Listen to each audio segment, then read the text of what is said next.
This is Charles Haley. You're listening to Nothing But Niners. This is Kyle Juszczyk, and you're listening to Nothing But Niners.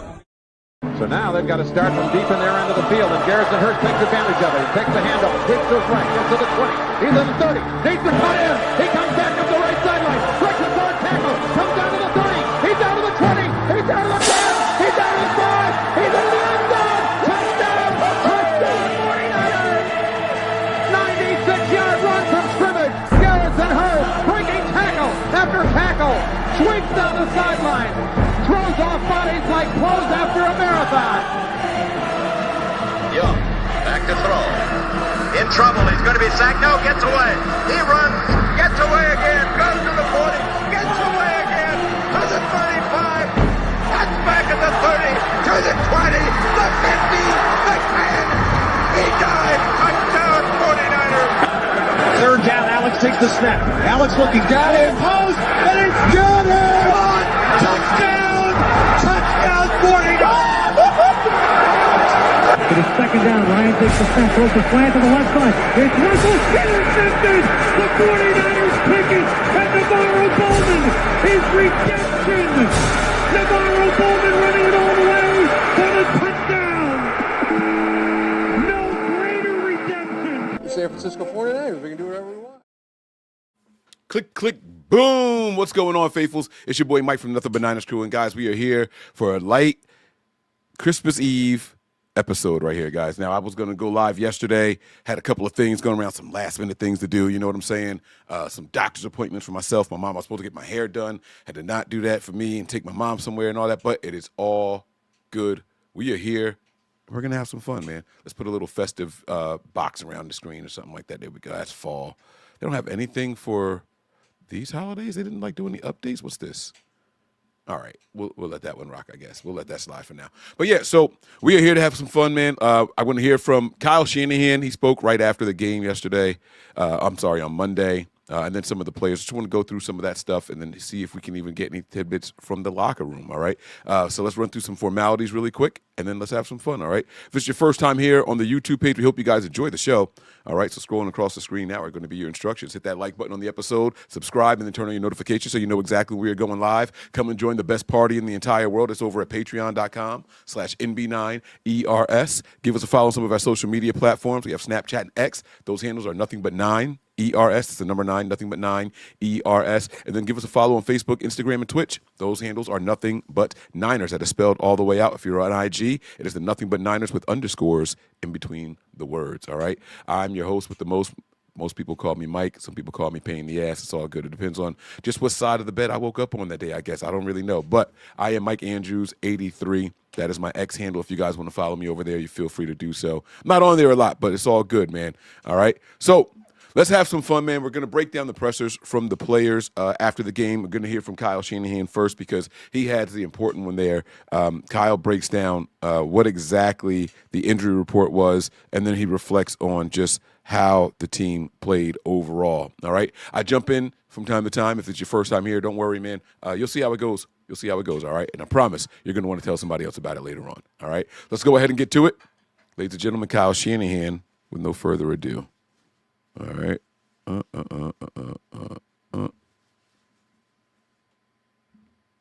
right, here we go. All right, guys. Injuries from the game.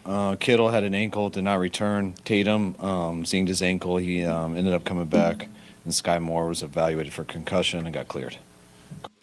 All right, so obviously that was a scare immediately after the game. Everybody was wondering what the heck is up with George Kittle. Is he okay? And I am here to confirm that we have heard some positive news since then. Here we go. Go ahead. No, not yet. He played with it for a while and just got too stiff, so find out tomorrow.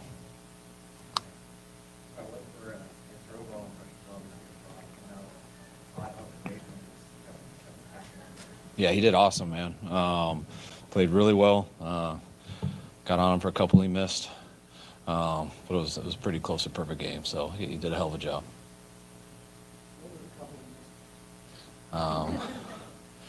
Whatever those incompletions were.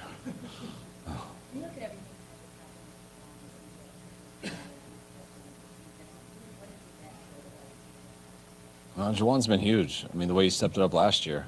When VA went down with his ACL and Juwan played as our #1 receiver all last year. He's had a lot of injuries this year. He's battled through them all, and he's been able to come back, and he's finishing the way that he's, to me, always been.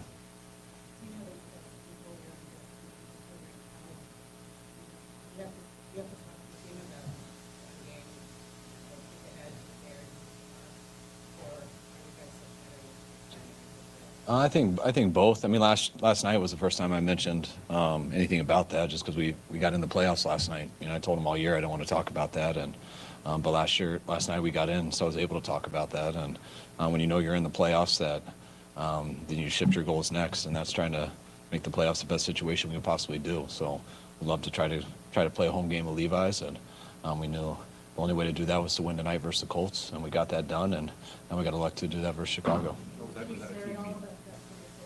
What's that? Can you share it all with that conversation? I mean, just at the team meeting, the game ended right before we got in there, and I just told the guys how proud of them I was. I remember starting this offseason, bringing the guys over to my house back in OTAs, and all the vets, guys have been here for 3 or 4 years, and there's all guys who, every time we've gone to OTAs, it's been all about trying to get to a Super Bowl, trying to win a Super Bowl, and I wanted to make sure that we didn't really talk that way this year. We needed to focus on just trying to be the best team we could be, and we'll see what happens. And it's kind of been a motto all year, and I was just so proud that I actually now, last night, could congratulate them and actually talk about the playoffs. I like that. See, Kyle is learning, and this is some of the stuff that I've been highlighting all year long, is when we see a difference in what Kyle Shanahan is saying and doing from years past. This is another one of them, right? All we heard about that year that Brock Purdy got injured going into that game against the Eagles, right? The following year it was, revenge tour, revenge tour, revenge tour. All the players were talking about it, and it was really pissing me off because you're basically looking past your entire schedule and just assuming you're going to get to the postseason. And that was a huge issue for the 49ers that year. Even when we were like 3-5 or something like that, and they were like, we were here before a couple of years ago, and we know what we got to do to flip. Like, it's not just a switch. I love that Kyle is saying now that the message was, hey, we're not talking about that. If we make the playoffs, we make the playoffs. We got to focus on the next team at hand. And that's one thing that I have seen a little bit. I think that there was a team or two that they kind of overlooked. I won't get into it. Spilled milk. Can't use it now, right? But it's good to see that he's learning from it and saying that, he could finally address it after it was official that the Niners had earned their postseason mark. So I like that a lot. Kyle learning as a coach, as a play caller and all that. So keep up the good work, Kyle. And that they got in there, and now it's time to position ourselves to try to do something special in that.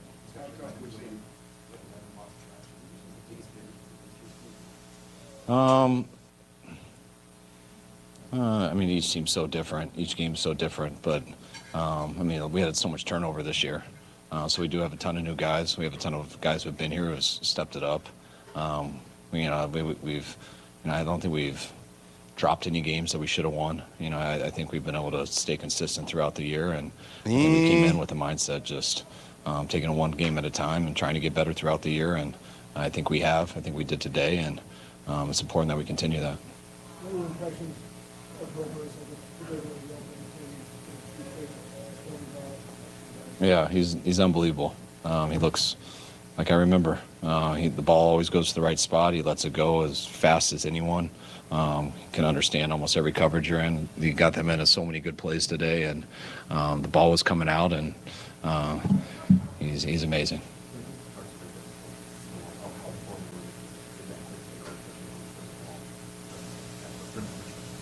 Oh, it was huge. I mean, I'm pretty sure it was Tig who made the play. It was awesome. They got him on a post there right before, and I think on that 3rd and long, and he came back and got it right back for us and let us get in a touchdown. So thought he played unbelievable. Our special teams has been unbelievable, and to get that first turnover, I thought was kind of the momentum that gave us the lead, and we were able to keep it throughout the game. Did you consider it? I did consider it. Good. But I was a little reluctant off the information I got earlier on one. But I was thinking about it. And I still don't know what I was going to do. I was thinking about when they're on the line. I didn't know Brock was going to go quick count. Went quick count, so I didn't get to make that decision. And quickly, when I saw he scored, I was glad wait a minute now. But then they told me that that's he scored. Some new information. I'm sure Jake's he was thinking about it as they were going to the line, and he didn't know Brock was going to go quick count. Hold up now. Hold up now. Look at this. This is me having to put my size 13 right back in my mouth again. There was an issue that happened in this game that caused us to burn a timeout where Brock Purdy had no comms, no communications. And I went on after the game, and yeah, we won. We won in impressive fashion, I think, as far as the offense goes. And I was pissed off at Brock and Kyle. It's like, dude, call your own play. We shouldn't have to burn a timeout. You've been in this system longer than any quarterback that Kyle's ever had. Why can't you call your own play if the comms go down? Right? And I'm like, Kyle is too much of a control freak. And here I am blasting Kyle Shanahan, saying that he's such a control freak. He's such a control freak. And he says, I didn't even know Brock was going to go quick count. Well, excuse me, bitch. I was wrong. Looks like he does let up a little bit in certain things. Get the play. How you choose to execute that play is on you. So, okay. All right. I'm liking it, Captain Niner. You're absolutely right. You are absolutely right. Kyle is learning and Brock is evolving. I can't believe he just said that. Let me run it back a little bit. No. Come on. I did consider it. I was a little reluctant off the information I got earlier on one. But I was thinking about it. And I still don't know what I was going to do. I was thinking about when they're on the line. I didn't know Brock was going to go quick count. Unless he went quick count, so I didn't get to make that decision. And quickly, when I saw he scored, I was glad that I didn't. But then they told me that he scored, so I'm sure Jake's upset with me, but it ended up all right anyways. I didn't see that either. They just said that the play was over and that you can't go hit the ball. I didn't see it, so I know our guys always go for the ball. I was told that he threw a punch at the ball and hit the ball, but they said it was too late. So a lot of people were upset about that penalty. They thought it was a BS call. Let me rewind it. Hold on. I don't want to miss Kyle. We can't hear the question, but when you have a veteran team who's gone through all punch at the ball and hit the ball, but so this is about there was a penalty on Diamador Lenore during the game where I don't even remember who it was. Was it a Taylor? Anyways, someone had the ball on the right side of the offense, and Lenore comes running in and tries to punch the ball out. He does punch the ball out, but they threw a flag on it, and that's what they were asking. What happened there? But the forward progress has stopped, and whistles had blown. It's the right. It's if nothing else, it's a delay of game. That's like a player kicking a ball when the refs are trying to set it. Like it's the same thing. I know that we were upset as a fan base, like, oh no, this is a bullshit call, blah blah. And I hear you. I do understand. Right? The outrage was crazy though. People walking around like, are you fucking kidding me? But it's like, dude, the forward progress was clearly stopped. Whistle had already blown. Yes, that's how players are coached per Kyle. But this is also, you got to play in the NFL rules as well. So I think that was a fair penalty when it's all said and done. People aren't going to like me. I know. All right, I can hear y'all booing me now. I can hear it already. Come on. It's okay. It's all right. But I do think that was a fair call. So, Kyle, I even like him saying he didn't see it, so he doesn't know. I didn't see that either. They just said that the play was over and that you can't go hit the ball. I didn't see it, so I know our guys always go for the ball. I was told that he threw a punch at the ball and hit the ball, but they said it was too late.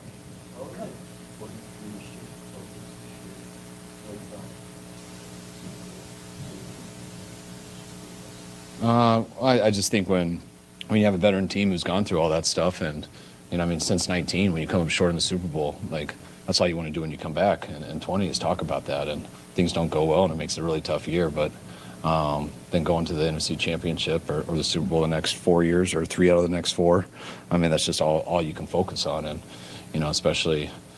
I remember guys like Bosa at 19 who's a rookie, or Debo at 19 who's a rookie, and they think that's all the NFL's about, get into the playoffs, trying to compete for a Super Bowl, and then the next year doesn't go right, and it kind of crushes your team. And I wanted guys to just know, like, you can't always look at it that way. Like, if you do, like, a couple bad things happen, a couple injuries happen, and you can get very deflated. I wanted guys to just focus on being the best they could.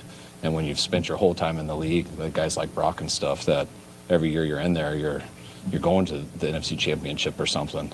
I had to kind of tell them the reality. That's not always the case. And get that out of your mind. That doesn't mean you can't do it. But we need to focus on just being the best team we can be and earning the right to talk that way. And those guys did that. They earned to get in the playoffs, and now we'll see what we can do in it. Thomas Morstead has an unbelievable season. The Colts on that offensively. But is there a reflection? I mean, if Brock playing the best he's ever played, best he's ever played? I think he's playing pretty consistent to how he's played. I mean, I think Brock's played at a pretty high level since he's gotten in this league, and I honestly think he's playing very well. But I think he's always played pretty good. How do you sense that there was less of a rotation in the locker room amongst the team when you didn't get those big injuries this year because of that mentality? Maybe to a degree. You can ask them. I mean, that's possibly. I mean, like if everything you talk about is Super Bowl or bust and OTAs and stuff, and then you lose someone like Fred and Bosa, like that can change that. We weren't talking about that from the beginning. We're just talking about how trying to be the best we can, and that was a setback. It's hard to be the best you can when you lose some good guys like that, but guys never changed how they worked that next week. That was so cool. Like just even when we lost Bosa, I thought one of our best games was the next week on a 4-day rest, if I remember right, versus the Rams. When we lost Fred in Tampa Bay and coming back here, and thought we had one of our best games the next week versus Atlanta. So I've just been real proud of the guys and the character they've played with all year.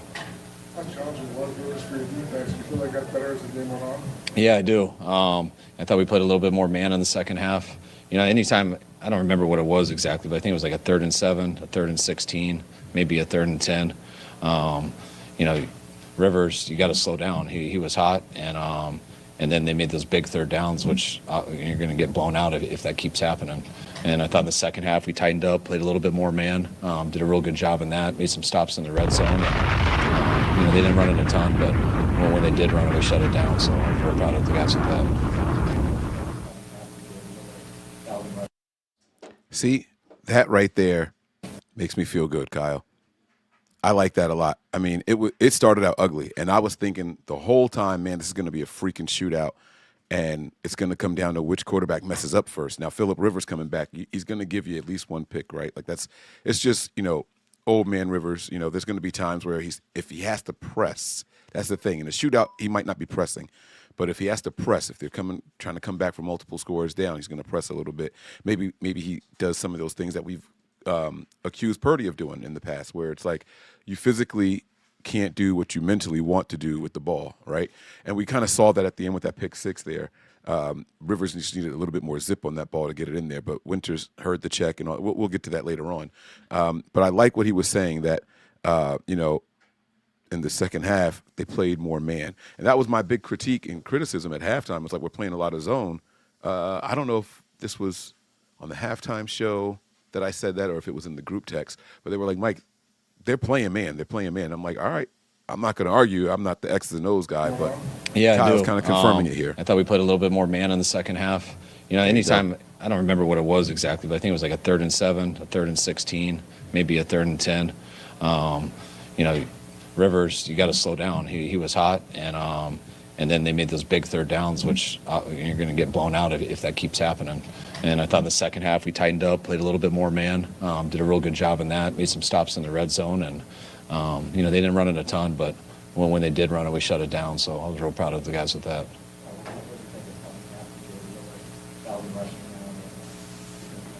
I thought he had a hell of a game. I know he was battling stuff last week, and just for him to go out there and run the ball the way he did, first that run defense, I think that's one of the better run defenses we've seen on tape, and I was proud of how the guys blocked, and Christian seemed like he ran real well today. That was good to know also. And Kyle admitted that he was banged up last week. Last question, I think. I'm thinking about it. I mean, I hear all week from Brant about punting and what we got to do. And then I'm like, dude, we haven't even done it in 2 weeks, so you can chill out a little bit. All right, thanks, guys. All right, that's going to do it for Kyle Shanahan, man. Round of applause for the head coach of the Niners right there, doing his thing. All right. Yes, Nigel, you are absolutely correct. Let me remove this from the Purdy just named NFC Player of the Week. He has to be. I mean, there's not anyone that was close to the performance that Purdy did this week. But I will say this. Oh yeah, Captain also said it. All right. I mean, but yeah. Also, 6 Niners were named to the Pro Bowl. I'm going to do that on another show. But again, applause to those guys. Brock Purdy for your weekly accomplishment. To the players for their season accomplishment as well.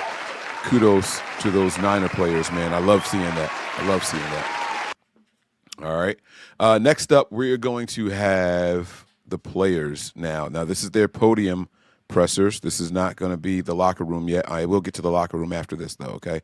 So you guys stay right there. Sit tight. We're going to have some fun with this, all right? So let's go ahead and get it.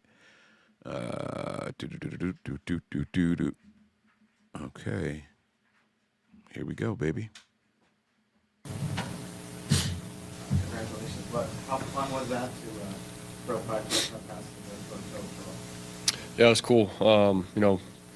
To be out here playing against Phillip Rivers and the Colts, like they're a great team, but just more than anything, just taking it one drive at a time, and as an offense, just having a standard and trying to play with that standard and with the guys that we have out there, man. So to go out and execute like we did and to keep doing that, just really proud of those guys, man. Just everybody in our team, just defense getting stops at clutch moments and the turnover at the end of the game to seal it with D winners, like.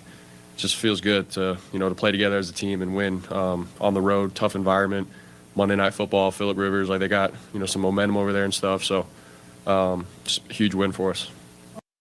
I think the most impressive thing about Brock Purdy's performance in this game, the 5 touchdowns are very, very impressive, right? But I felt like he could have thrown for even more. Like I don't feel like Brock was pressing at all this entire game. Like there was never a moment where I was like, oh man, he's trying to like force stuff that he doesn't need to. Like when Brock is operating this offense in rhythm, the Niners are unstoppable, man. They are unstoppable. And again, this was a concern that I had with like the whole, oh man, like what's going to happen without these wide receivers out there? And we lost George Kittle late in the third quarter or whatever. Like it was just what's going to happen. We didn't miss a beat, man. People were saying the blocking got worse. I don't think so. I don't think it got worse, man. So this was absolutely fantastic for Brock Purdy, man. So again, short applause. Good job, Brock, man. Good job, man. Brock Purdy has officially won me over, guys. He's won me over, man. This team is clearly not built to come back from behind, but it's hard to say that when you have a game where they put up 48 points, right? Like how can you say that and say, yeah, they put up 48 points, they can't come back from behind? It seems like it doesn't go hand in hand, right? But, I mean, the run game was finally going to open up the pass game, and that's what we've been missing all year long. This was the best running performance the 49ers had all season long, and it's not a coincidence that we put up almost 50 points, 48 for the win, man. Well, Kyle said that he talked to you guys last night because you officially made the playoffs yesterday. What was that conversation like? And, did you talk about his remaining schedule and Yeah. He spoke to the team and just basically told us, obviously, congrats on making it to the playoffs, and it's not something we can just overlook. Like, it's pretty cool to do that, and so felt good about that. But obviously, the next challenge is, like, we just win one game at a time and try to be the best that we can going into the playoffs. And obviously, we know what's at stake with the first seed and all that, but we can't, get our minds wrapped around just that. Like, we have to go handle business and play a really good team in Chicago next week coming to our place. So we have to be locked in. We have to watch this film. We have to get better. So, but it was cool hearing Coach, sort of congratulate us. But also, there's a lot of work to be done. So.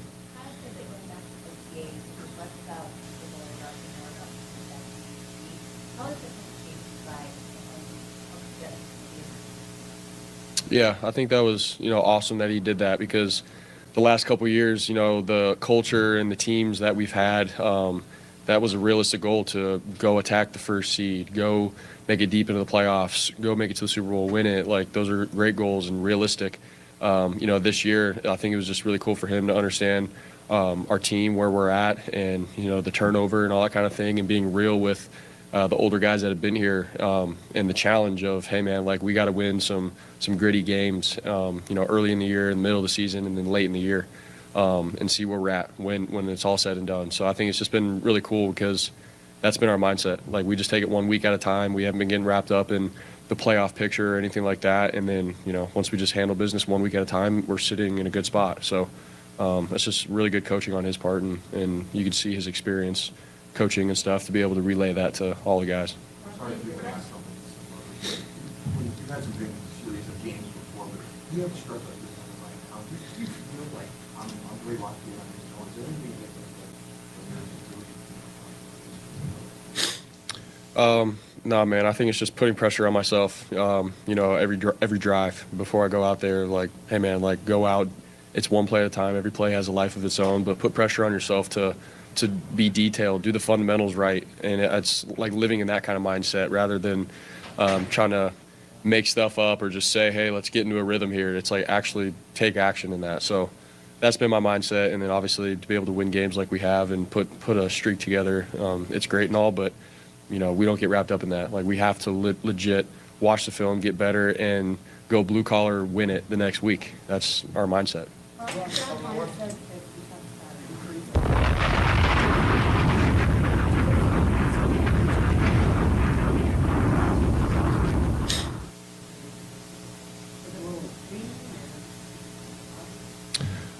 Honestly, it sort of hit me like, dang, like, all I've heard since I've been here is we got to make it to the Super Bowl, and I've looked at that like, let's go. We got a great team to go do it. I just got to be on top of my job and do my part, and we're gonna roll. And then so just hearing Kyle say that, early in the offseason, for me it was like, all right, like, we got to find ways to win games. Like I said, early in the season, middle, and late, and it's not always going to be pretty. Since I've been here early in my career, we were dominating teams, and the game was basically over in the fourth quarter. And so now it's like, we got to find ways to win all the way through the very end. My bad. And keep stacking those wins. So you never take a win for granted in the NFL, and that's something that I've learned the last 2 years. So I don't know. I think when he told us that, I sort of started getting my mind wrapped around for the type of season that we've had. Last one.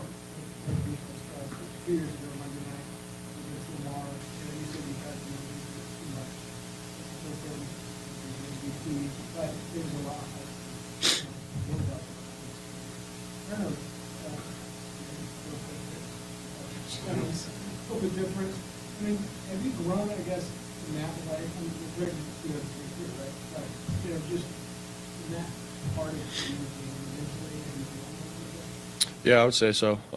Not letting the environment or the situation of the season and the game dictate how I go out and think throughout a game. I feel like right now it's, I got to be my best one play at a time, be smart with our team and where we're at, but also like still have the chip on my shoulder to go attack. And so it's all of that. Not, that Christmas game a couple years ago, it was like, man, we're Christmas, Monday night, MVP talk, like, hit a couple completions early in the game, felt good, and then after that, I'm getting complacent with going through my reads and stuff and making the right decisions. So definitely have learned from that, but there's always still room for improvement.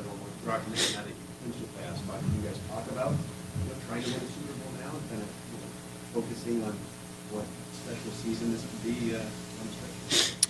I mean, yeah, I think that's obviously the reality of what could happen if we just take it one game at a time. But for us, once we get into the playoffs and everything too, that's going to be a brawl in itself. So that's a whole nother road for us, man. We got to go put on a showcase and win the game on Sunday against Chicago. So I think that's where we're at right now.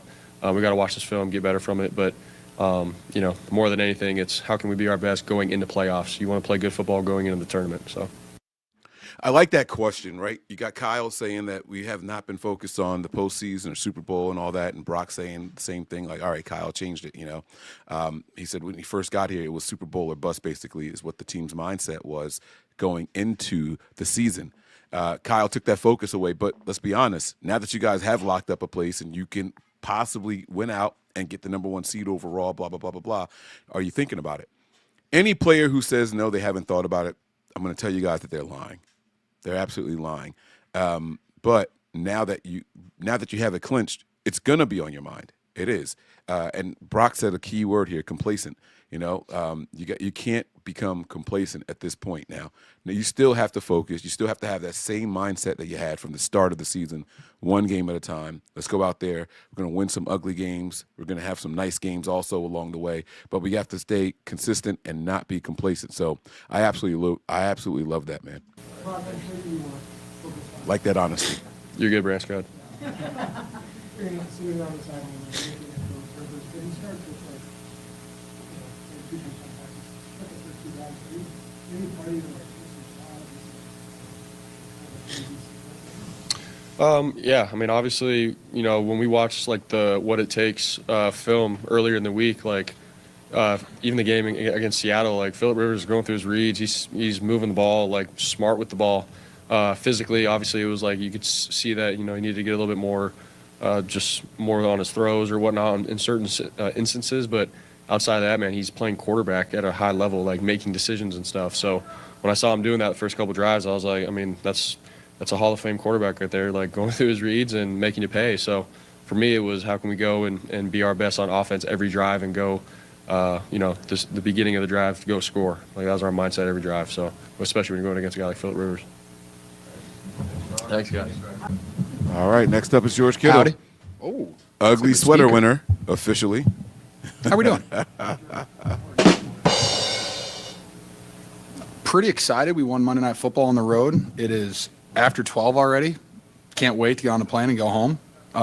My concern level, I don't think it's a high ankle sprain, so, we'll take it one day at a time, and we'll go from there. It happened second quarter. I don't know, whatever. I don't know. We had a drive. I feel like I got hit sideline dropped. catch. Ankle got stuck in the grass or the turf, the cork turf. Really weird field. And, try to tape it up. Went in the third quarter. Then it just got worse from there. And, that was, if I can't, run very fast or plant, then I think it's a better op for my other tight ends to go in there and make plays.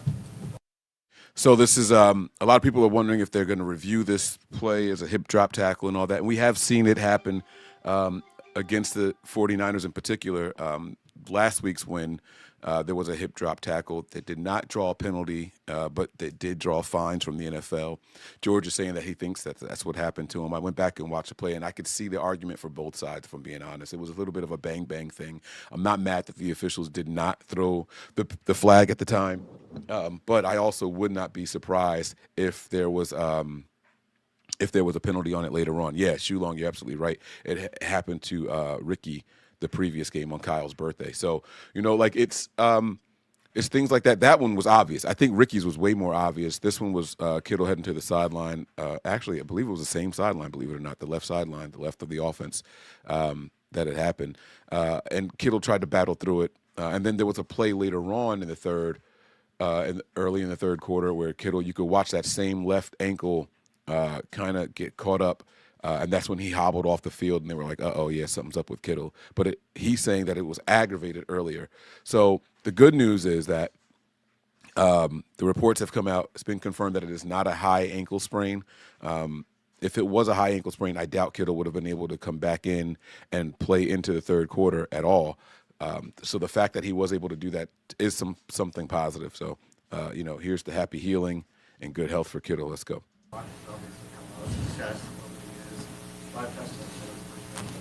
That's pretty cool. How on point is he right now? I think he's operating at an incredibly high level. I thought he looked really good last week against Tennessee. He's just out there. I mean, he did a lot less running around today, too, than he did last week. So, I mean, he has a bunch of different elements to his game that allows him to be a really good quarterback and play at a super high level for us. So, I mean, I think he's playing at a really high level. And, I mean, from the start, I think I told you guys that I feel like we're going to go as far as our offense takes us. And, if our offense is putting up 40-ish points and we get a pick six at the end, too, that's really helpful. Kyle was talking about how the mindset this year was not winning. Mm-hmm. How is that for you as a veteran who's been through it all? How is that different to have that different kind of goal this year? Well, you start every season, and your goal is, that's what you want to do. You want to go to the Super Bowl, you want to win it. That's your goal. And while, I appreciate Kyle saying that, hey, our mindset's a little bit different this year. I mean, me personally, I've always been 1 week at a time. It is what it is. We've had great teams where we started the year 5-0, lost 3 games in a row, and just then we bounce back and we go off on a roll there. So it's always one game at a time for me. We have a lot of young players. We had guys leave. We had a lot of guys that need to step up, and as long as our offense keeps chugging along, that's all I really care about. That's pretty cool. Oh, did we really? Whoa. Whoa. What do you think is the biggest difference this year's team and last year's? Good question. What's the biggest difference between this year's team and last year's team? 11 losses now. I would 11 say wins. one, Christian McCaffrey being healthy, huge. I mean, he's obvious 900 yards both ways. It's pretty sick. Good job, Christian. And then I'll give credit to two coaches. One, I love Robert Saleh. I just think like his energy and his fire that he brings every single day, and he's like a really good coach. I think that's awesome. And then our other guy, Gus Bradley. He gives the greatest pump-up speeches the night before every game. There it is. They're just There it stories, and is. They don't really have anything to do with football. They're just like fun, but they always have like a really good point at the end. Like whether it's like, get in the wheelbarrow. It's like, everybody hop in the wheelbarrow together. We're all going in the same direction. Just stuff like that. And it like just brings like this. I know. I view him like similar to me, Gus. Like just loves the game of football, has a great time coaching it, loves every single day, every opportunity, win or loss, like loves it. And like that just kind of bleeds into the entire office. And so having someone like that, I think is incredibly helpful too. Smoking on that Colts pack. Really let you guys talk about the playoff, like you were last night. Mm-hmm. And they talked about the team meeting. What was that conversation? You basically said it like that. I mean, he just brought it up. He goes, "Hey, like congratulations."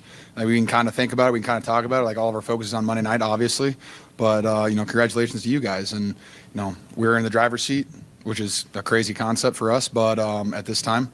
But I'll just say it's a normal team meeting from Kyle. Like he sets high expectations of us as a team, and then we try to go out there and make him happy. Dan Gummit. When you were, I don't know what your expectations were. I mean, it was kind of, you did fine last week against Seattle, but this was a different level. He looked pretty good, didn't he? Yeah. You get more than a week, and you can kind of figure it out again. Were you, I don't know, like, concerned, but as you're watching out of the sidelines and you see that, you look kind of feel good. You're like, oh, this is going to be really interesting. Yeah, I mean, I think they had a great game plan. You can't really run zone against Phillip Rivers because he'll just take the check down every single time. They did a lot of that tonight. There's running deep routes, hitting us, for short yards. And then, when they got a lot of one-on-one coverage, he did a great job on all their crossing routes, did a great job on their seam balls, giving guys opportunity balls. I mean, Phillip Rivers is Phillip Rivers. Like, he's going to go out there. Like, he wouldn't have said yes if he didn't think he could do it. And you give him an extra week. He played in a game against one of the best defenses in the league in Seattle, and almost won. And we knew that we were going to have our hands full regardless because he knows how to play the game. He knows how to get the people going. I mean, after their first scoring drive, they put the camera on him, and he's like firing the whole crowd up. And that was louder than most of our third downs. I was like, oh my goodness, do not let this guy get hot, please. Right. Yeah. Wait, whoa. We don't want to see any of that. Although I do love St. Jude. Oh, now I kind of want to let it go. I can't. I'm sorry. No, Shout out to St. Jude, one of my favorite places to donate to. And for him to now play like that, these last few games, validating or reassuring, or kind of what's your take on him just putting together these last couple games? That's just what I expect from Brock. I mean, luckily I get to see him the entire offseason. I see the work that he puts in. Like, he beats me to my own gym, which is 100 yards from my house. Like, he beats me there every single morning, warming up. Like the work that he puts in the entire offseason, the work that he puts in the preseason, the extra meetings he does, the film study he does. Like, I expect Brock to be a really good quarterback. And then you see last week he's running around, scrambling. This week he's more, just throwing darts left and right. Doesn't care who's in, doesn't matter where he's throwing it to. He just expects the guys to make the play. That's a quarterback that we've had for the last, was this his fourth year? Right? Yeah, we've had him for 4 years. That's what I expect him to do. And I mean, when you miss games and you're concerned with an injury, like you're thinking about multiple things at once. And so now that he's not thinking about it, hey, there's Brock Purdy. All right, thanks, George. Thanks, guys. Christian, how fun is it to be part of an offense? It's really fun, man. Yeah, I mean, that's a. Let me pause this really quick. So I saw a question here about Bethune. I wasn't going through the injuries necessarily, but so the Bethune had an ankle injury during the game, but he did return, guys. So my understanding is that he's going to be monitored, but just like George Kittle, both of them with ankle injuries, they both should be okay for next game. But obviously that's not anything official yet until the Niners make it official. But Bethune did return. George Kittle did not. All right, now the good news is that George Kittle's injury happened in the first half. He did come out in the second half. He tweaked it again, and then they were like, all right, let's sit him down. So it was more precaution than anything. George Kittle just confirmed that when he went to the podium that it was not a high ankle sprain. So he says we'll see after they evaluate it a little bit more. Now let's go ahead and get to our guy, Christian freaking McCaffrey, over 1,000 yards on the season. Let's go, baby. To, everybody showing up, doing their job, playing complete football, starting with the O-line and Brock, and just being great on third down and opening up good lanes.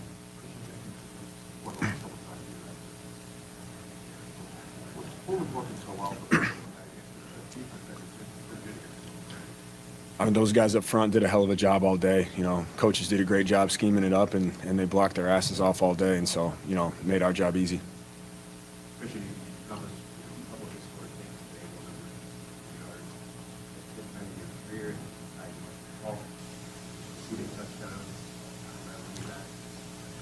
Are you at a point right now where you can reflect on that?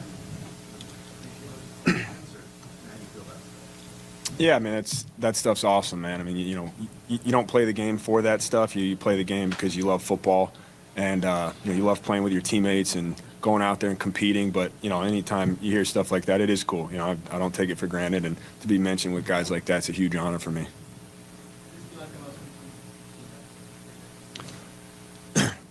I don't know. I'd have to go back and look. I know that when we can not punt and continue to move the ball and finish with touchdowns instead of field goals. I think it's it's a big deal. And just again, I think I give all the credit to those guys up front and Brock doing his job and receivers getting open.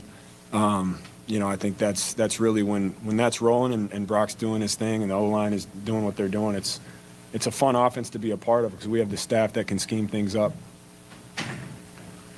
Thank you, Christian. Thanks, guys.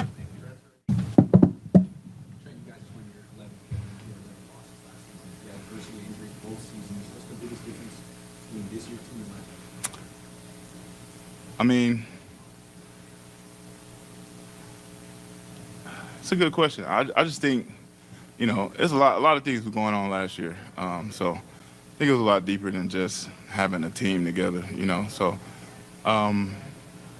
it's always been a next man up league, but, I really can't really just put my finger on it to say, like, we doing this more than we did last year. Obviously, I didn't play a lot of games last year, so it's hard for me to give you, like, a full analysis. But, I think just this year, I think we understand, like, it's not going to be given to us. You think coming off the Super Bowl, like, you're just going to be right back there or even close. And, maybe that knocked the edge off a little bit. And this year it's kind of like, no matter what kind of team we got, we know we got to go out there and play the game.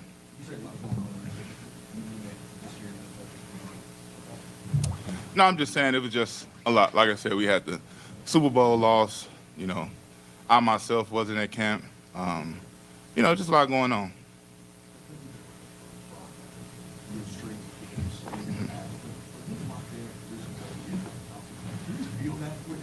Of course.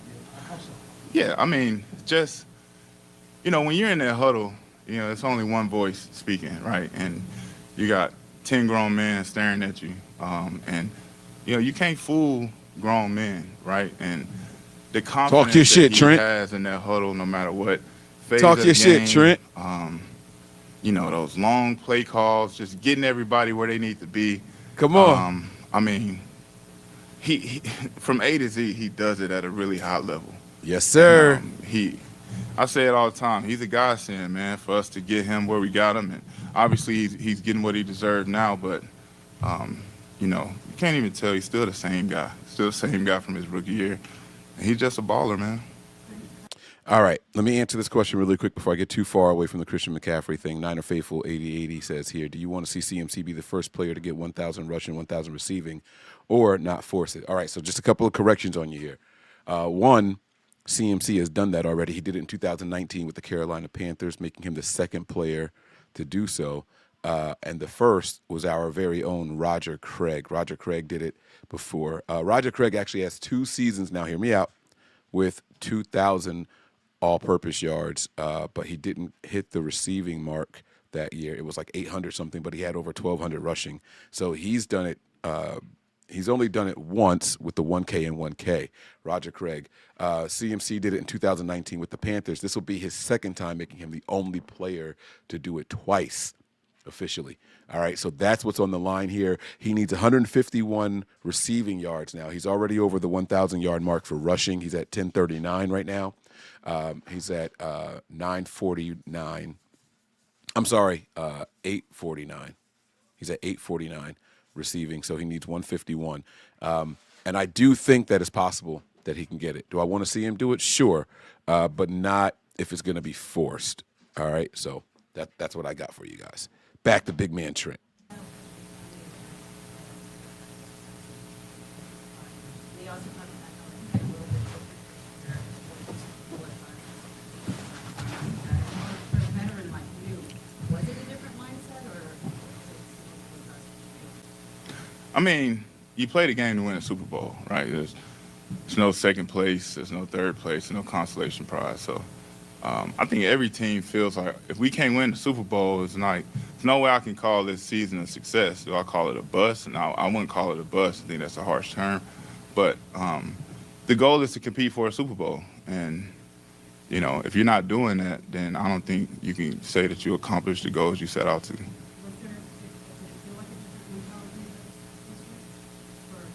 I mean, for me personally, because I was here, right?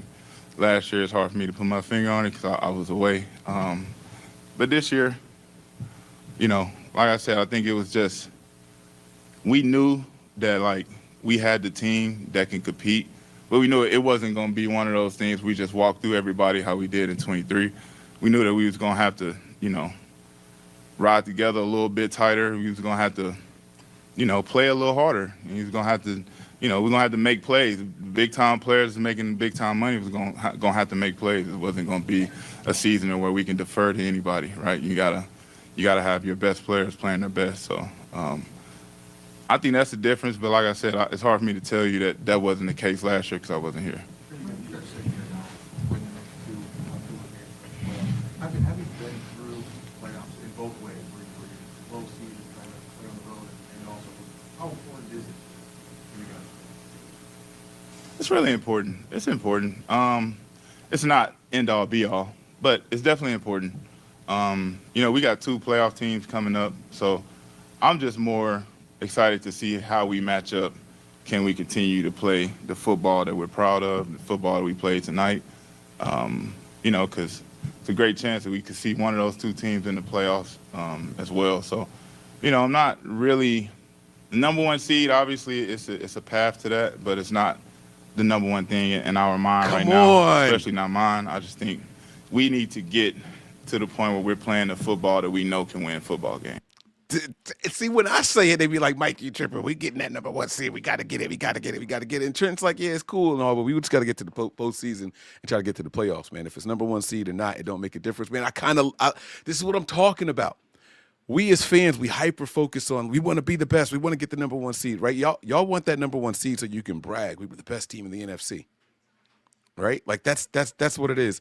It's not about that. It's not about that for the players. It is Super Bowl. We got to get back there, period. And if you look at that AFC, and look at the teams that are in the playoffs right now, there's no team over there that's striking a whole bunch of fear in us. It's not. I'm sorry, but it's not. It's not. So I like our odds. If we get the number 1 seed, that's cool. That's a blessing. We'll take that, obviously, right? But we got to focus, man. It's Bears. That's it. Hyper-focus. Block out everything else. Even Trent is telling you, hey, like, cool, you know? But so what? That's it, man. So I like this, man. I like this energy that Trent is bringing, man. Keep talking that talk, big dog. And we take that into the playoffs, anything can happen. last one, guys. A little bit more together this year, so that's something you're going to have to do. We lost players that we lost our corner. Do you think having that mentality would help you guys on track? Yeah, for sure. I think it brought us closer together.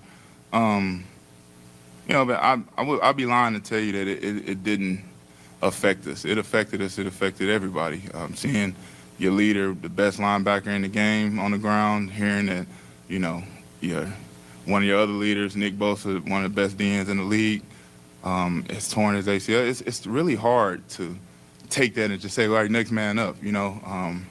I'd be sitting here lying if I told you that was the case. But, you know, I think it brought us closer together. You know, it gave other guys a chance to step up. And, you know, guys like Tatum, we're really happy for him. So the team just kind of surrounded him, coddled around him, and just, you know, we knew how important this opportunity was for him. We really wanted him to play good. I think he sees his opportunity. You look at getting Cleve back because of the depth at the end and what he's done for us. You know, I think it all matters. It all matters, and I think it all made us closer.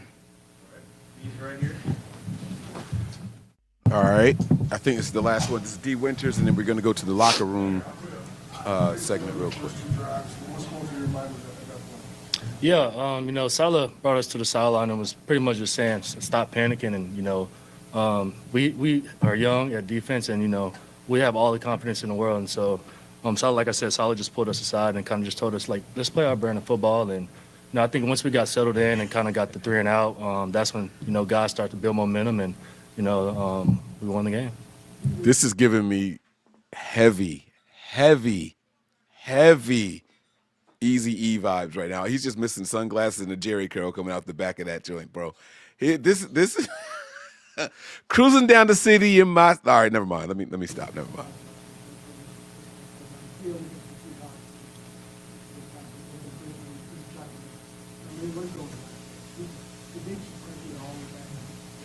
Yeah, that surprised us a lot, honestly. We saw a bunch of quick game against Seattle, and, you know, we wanted to be, you know, very reactive once we saw, like, the quick game. So them coming out was a little bit different, and, you know, that's what we had to adjust to. But, you know, Salah did a great job at halftime and, you know, letting us know what kind of looks we were going to get, and, you know, I think we executed pretty well.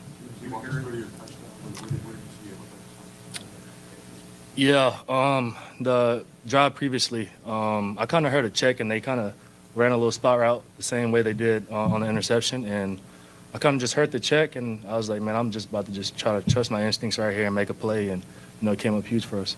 What's the feeling? It felt like a movie, honestly. When I caught the ball, all I heard was my heart beating, and, you know, I just saw the end zone, so I was like, let's go score. That adrenaline pumping, baby. Yeah, it was crazy. Just watching him play football growing up, and then obviously getting to play against him and, you know, have a pick six against him was huge. So definitely grateful for that, and, you know, appreciate him for coming up and speaking with me. Man, they've been, you know, improving each and every week. You know, I'm so proud of those guys, and, you know, even Stout and, you know, all the rookies. I think they're gaining more confidence each and every week, and like I said, I'm very proud of them.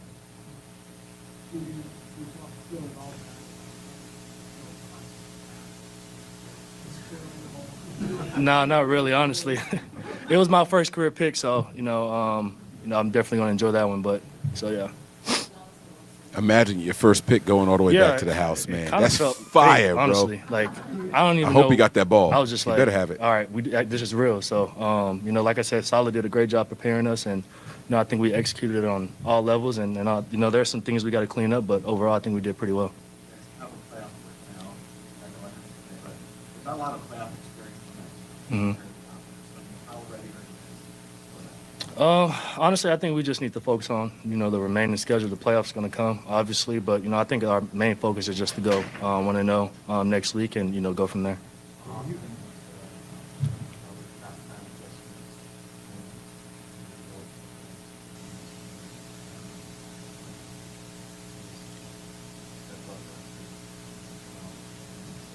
Yeah, we kind of came out flat, but, you know, I think Salah's probably one of the most poised, you know, coaches that I've ever had. And he, you know, whenever you can have a calm, you know, deep coordinator like that, you know, it just gives you all the confidence in the world, like everything's going to be all right. And, you know, he does a great job at halftime, and, you know, we're thankful for that.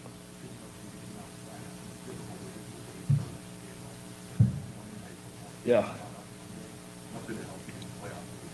Yeah, it kind of felt like forever, honestly, you know, being this late of a game for us, and also them coming out and doing the complete opposite of what we expected also played a huge part in it. So I think it was a good job by them, you know, switching it up. And, you know, I think, like I said, Salah did a great job adjusting at halftime.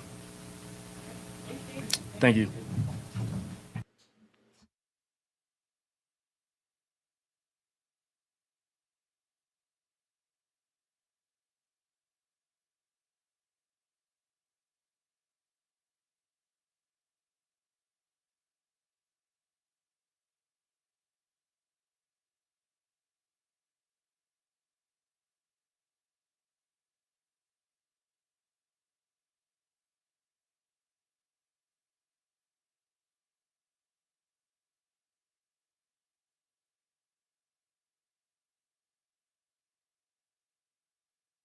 Come on, man. Look at this.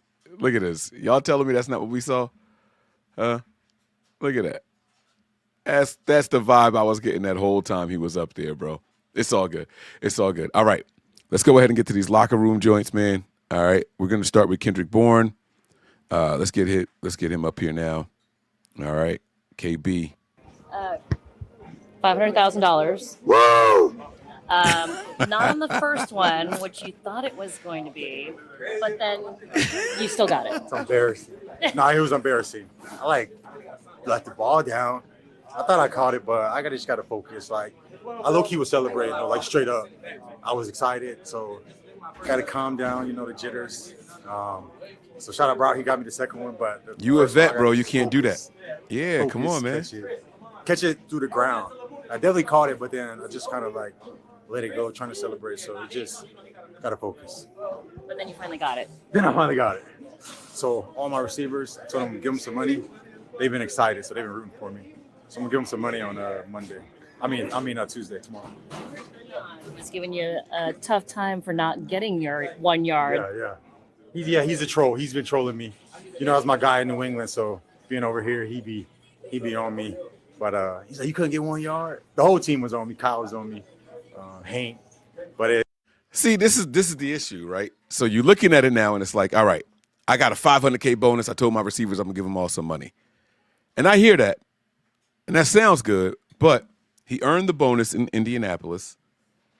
The team writes the check out of California, so you got to pay double the taxes. So now you automatically down to let's just call it 245, 245 to 255. What are you giving the receivers? And why? I just don't I love it, and I love the cheerful giving and all that stuff. It's great.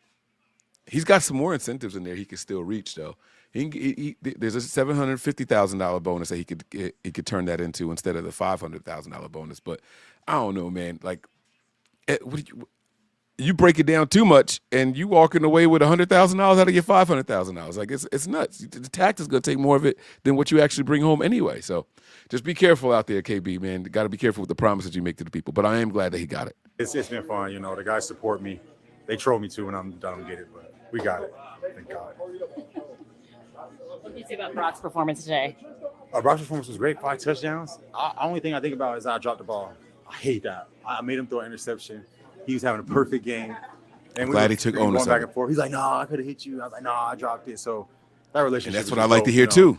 I I like to hear both of those guys. No, it's on me. It's on me. Could have been a catch. Could have been a better throw. Both are true. Too far across the field. So that's the things I think about. We play good, but those little details trying to put a team away. But D Winters, shout out D Winters. He saved me. He went pick 6, so it all worked out. But I just got to finish it. The offense is not punted this month. Wow. Shout out special teams. They've been playing phenomenal. Sky, that was his most returns, I think. I always talk about it. But putting up those points and stuff like that has been fun. So that's good. That's good. Now that you're at the 500K incentive, what's the next? Just focusing. I could have played so much better today. Like I said, I want to make that first catch. I want to make the last catch. That's what's funny. It kind of had that first one that I could have caught and to help the team, and the second one. So just holding myself to that standard. Yes, it was fun. We win, but I can always play better and just focusing. It's not I'm goofy. Y'all already know that, but it's not that's what affects me. It's just that's what was getting to me. I know it's there, so I'm ready to celebrate. I'm ready to, the whole team knows, but it's that focus while something like that is clear. So I'm glad it's over. I got some other incentives, but that's besides the fact. But that's it's right. so funny because the team, that's right. You do. I told my receivers, I'm giving y'all some money and stuff like that. So just showing love. I got a blessing, so giving a blessing back. And, just focusing when those things are close. Where's the chemistry, with this team at right now? 5th straight win.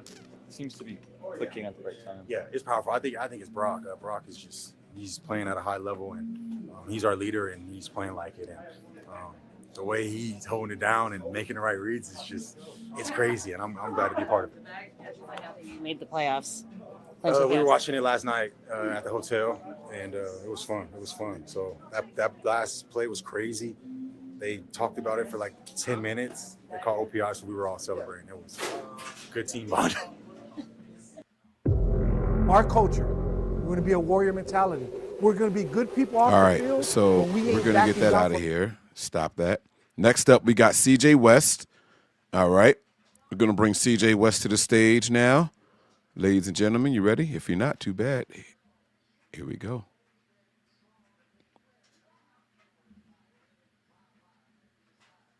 What do you say about you and both Alfred getting your first sacks of your careers here? Oh man, that was huge. You know, seeing me and Alfred get that, it means a lot because we put in a lot of work as rookies. You know, me and him are always together, and you know, to share that moment together was huge because you know we share a lot of moments together, and be able to share that one as well was awesome. You know, really happy for each other.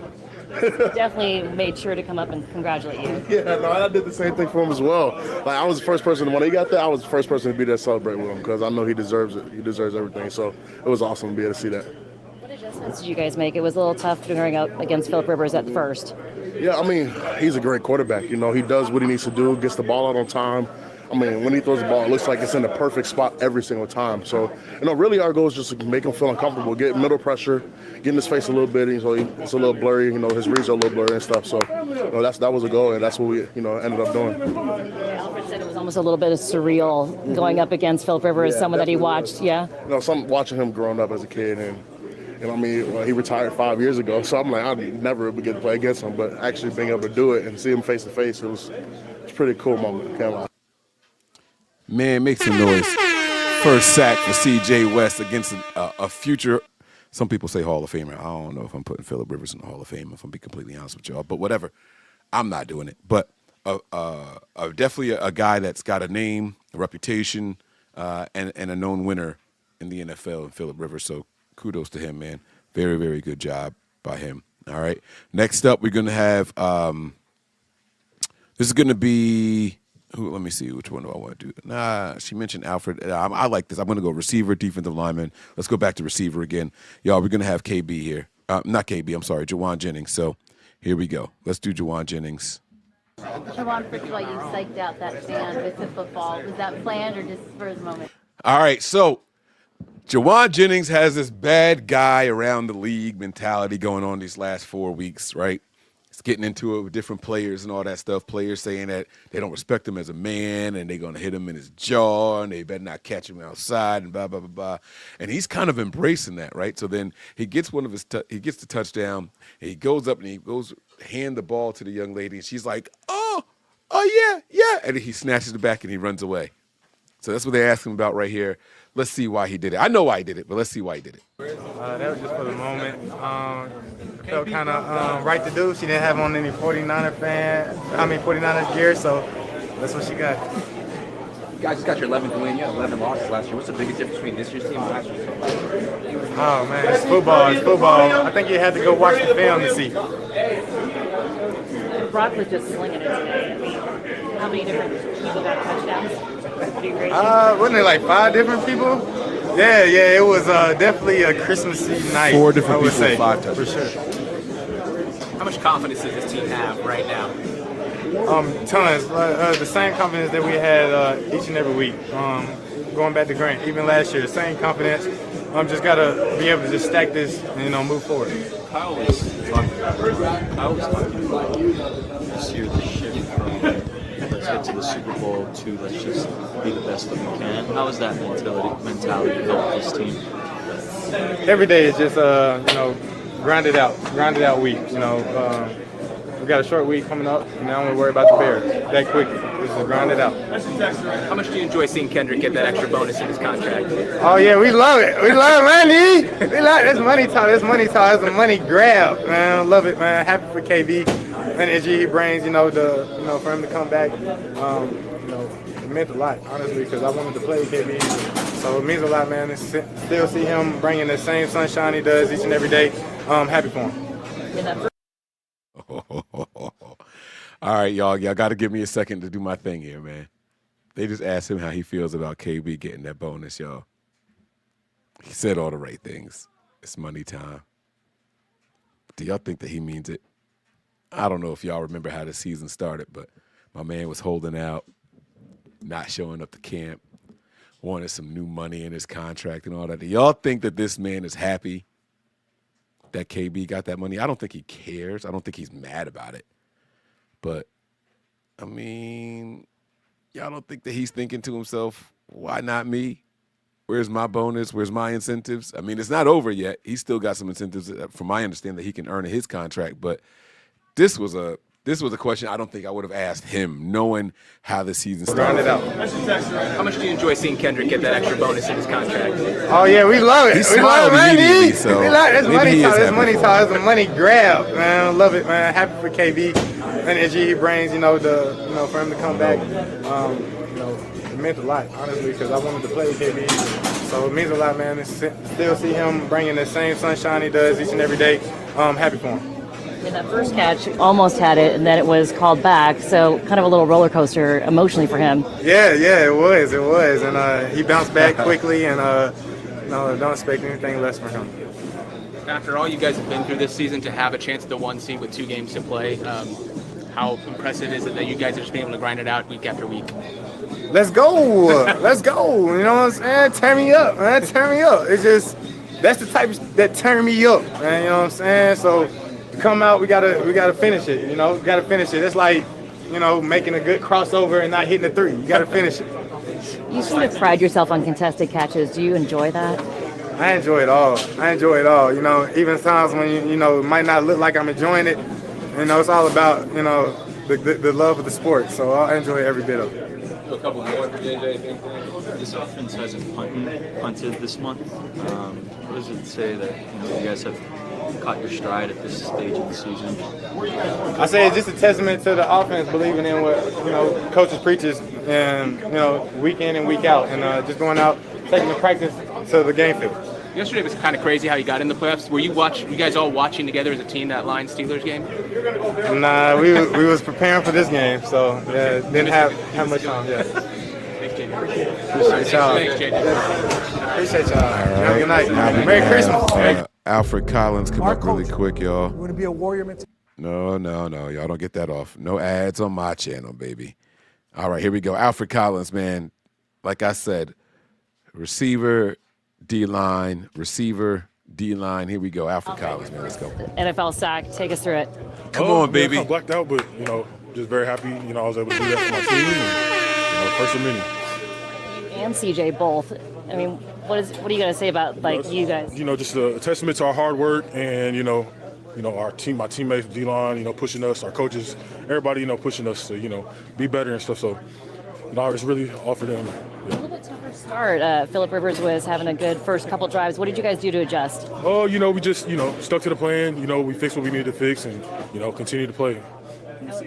Go ahead. You seemed really happy when CJ got his sack. Yeah, that's my dog, you know what I'm saying? Like, seeing everybody else do their thing, it makes me so happy. So Is there something a little extra when a guy that came in with you, your rookie class, and you're kind of new to the NFL with him, when you see you're right next to his success like that? I've seen the journey, and, we're just getting started, but just, first of many for both of us. So I'm just really happy for him. How sweet was it for it to end on D's pick? Whew. Man, that was nice. And then we had to go back. I was a little tired from celebrating, but so happy this defense is resilient and tough and gritty. So, it's awesome. What was it like playing against Phillip Rivers tonight? Oh, it was awesome for real. I mean, grew up watching him, and, he's a great quarterback. And, it was just a blessing to be on the same field as him. So. Is it almost surreal to be playing against Phillip Rivers? A little bit, yeah, for sure. What was Salah like during the first couple drives? I mean, it was a little challenging out there, and you guys then turned it around. Oh, like I said, he just, told us what we needed to get better at, what we need to do better, like from our part in the back end. So we did so, and we picked it up. Did this feel like your most complete performance as a team this year? Yeah, we played together. Offense did their thing, special teams did their thing, defense did their thing. We still got a lot of work to do, but it was a great game all together. I love that last answer. I love that last answer, man. Round of applause for everybody that we heard from today. I got some comments in here that I have starred. I'm gonna answer those really quick. And kudos to the Niners. Great win for the team. And those guys went out there, man. It was just really, really good to see them play complimentary football. Even not punting is just something absolutely incredible, man. So just a couple quick things, and then I got to get up out of here. It is Christmas Eve, and I'm going to my dad's house in a few. My kids are hopefully ready. My wife is getting ready now. We got a lot of stuff to do today, but so listen, here we go, man. Captain Niner says here, with Saleh having head coach experience now, I've been wondering how Kyle has learned from him. Not so much X's and O's stuff, but overall team management, also known as letting players play at times, amongst other things. Robert Saleh has always seemed like, how do I break down the differences, I think, between Robert Saleh and Kyle Shanahan? I think both of them are heavy X's and O's guys. Like the system, the scheme, operate in it, right? But the offense gets to dictate to the opposing defenses. It's not usually the other way around. When defenses try to dictate, that usually involves like a blitz or something like that, and that leaves them vulnerable. And so with Robert Saleh, naturally, he has to trust what his players are saying. Hey, coach, I'm telling y'all, man, they haven't been picking up anybody over there on that side. If we blitz off of that side, we might be able to get some extra pressure on them and force an early throw, right? That's where the letting players play comes in with Captain Niner's comment here. I don't know how much Shanahan is doing that, but we also heard from Shanahan that when he was thinking about challenging that touchdown pass, he didn't know Brock was going to do a hurry up. So he is definitely loosening the reins a bit and letting these guys play. I don't know how many of the players on the current roster Kyle is letting call their own play at any certain time. Maybe they go back to the sideline after a series and yo, hey, listen, coach, they're biting on this every time I do it. I'm telling you, we can get them. We saw a long play that Ricky Pierce saw a couple weeks ago, and that was one of the things that they were discussing. Am I supposed to say that? Anyways, it was one of the things that they were discussing. Hey, he's biting on this every time I do it. If I sell it and cut back in and run up the sideline, it's going to be wide open, and then they end up hitting it later on. So I do think that Kyle, not so much learning. Maybe it is learning. I don't know. I don't know if he's getting it from Saleh or just experience in the NFL, especially when you're tapping into the depths of your roster the way that he has the last couple of seasons. He's definitely improving, though. And I do think that Robert Saleh brings some of that mentality with him. I think Gus Bradley brings some of that mentality with him. And as long as it's in this locker room, as long as it's inside and it's permeating through the building, I think we're going to be in good condition. I think we're going to be in good shape. So really, really good comment there. I wanted to respond to that. All right. Skooma87 says, I feel like he was happy for him. I think JJ is on his way to a bigger contract too. So two things with this. I do think that it was sincere. I was just being a little messy there, right? I do think that it was sincerely a moment of happiness for him. I think that they all have been celebrating it, especially if KB is like, hey, guys, if I get this, I'm going to make sure that I pay y'all too, right? So not just because of the money, but just because you want to see somebody else be successful, right? And that's what it all comes down to. These guys don't throw the ball to themselves. They don't really control whether or not they're going to be able to earn those incentives or anything like that. All they can control is the options or opportunities that they get. That's it. That's all they can really control. And so I really liked that. You said here, I think JJ is on his way to a bigger contract too. I agree. The bad thing is I don't think it's going to be with the Niners. There's a lot of people out there that are saying that JJ should be paid more. He should be a focal point in someone's offense. I don't know if he's going to get that here. And in my opinion, the holdout this offseason speaks to that. I think if the Niners wanted to give him more money, coming off of a 1,000-yard season and all that, or just under a 1,000-yard season, whatever it was, they knew what he was capable of.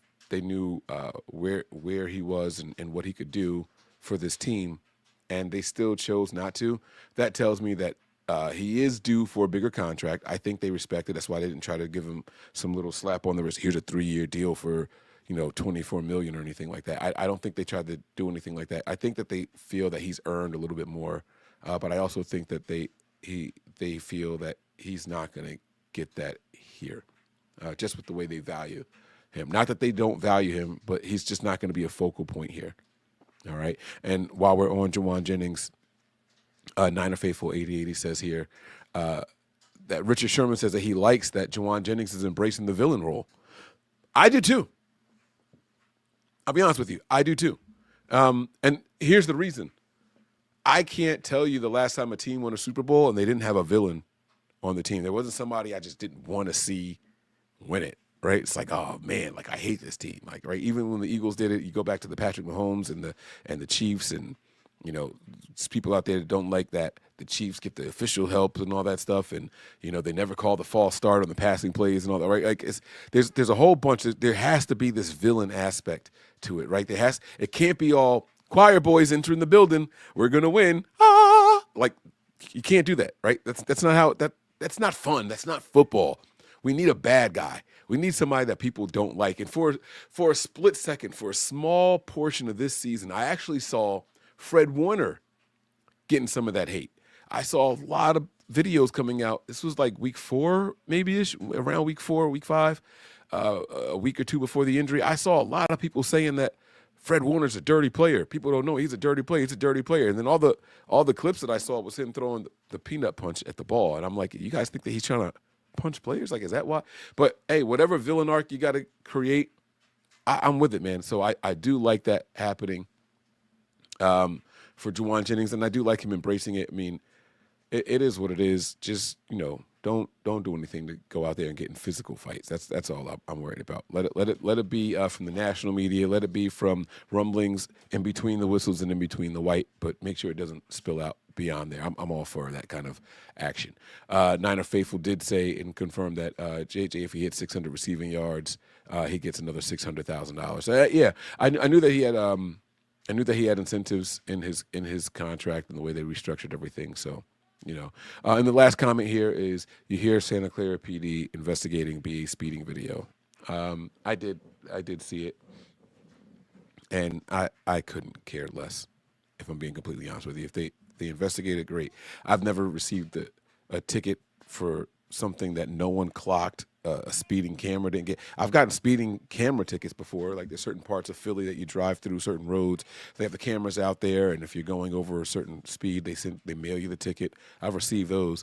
I've never gotten a automobile ticket by something that wasn't officially clocked, like just going based off a video.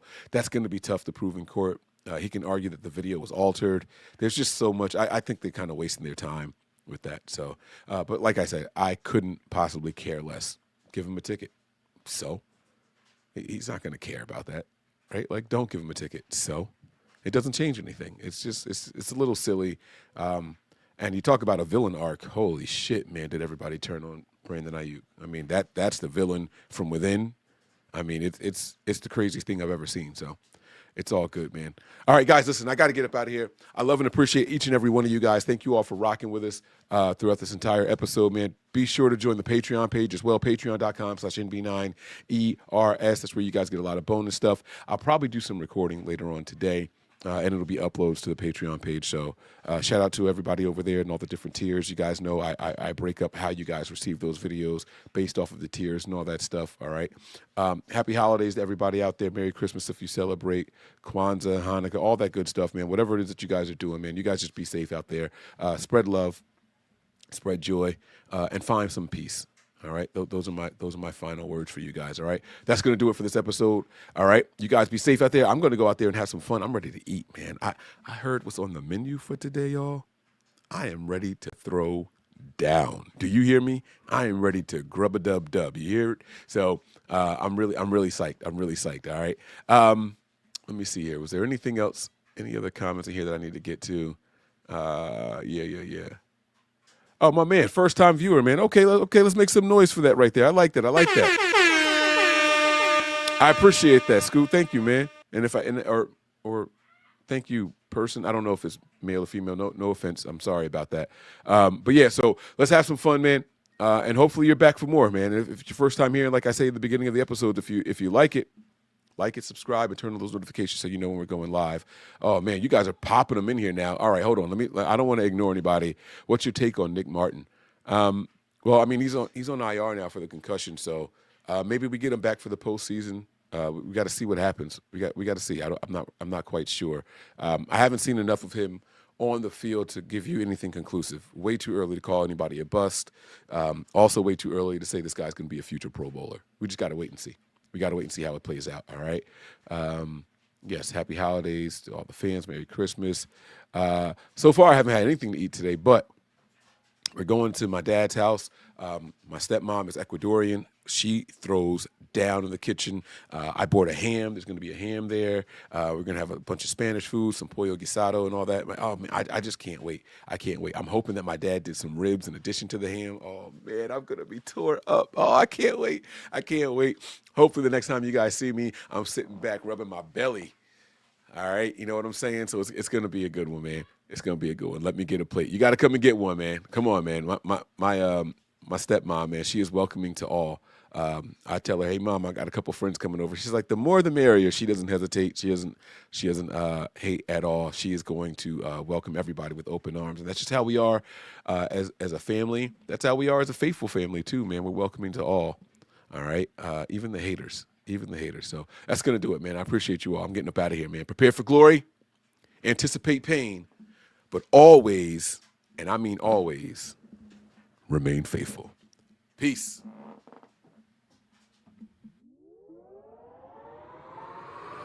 We all gas, no brakes, pumped up, no fakes. We spinning, we winning, we high stakes. We never miss, we all makes. Look at us dudes trying to prove, bringing you news with nothing to lose. Mike, Nick, Tony, Wayne, Method Man, we bring the pain. Hey. See, I'ma confess it. We under the pressure. If you looking to find us,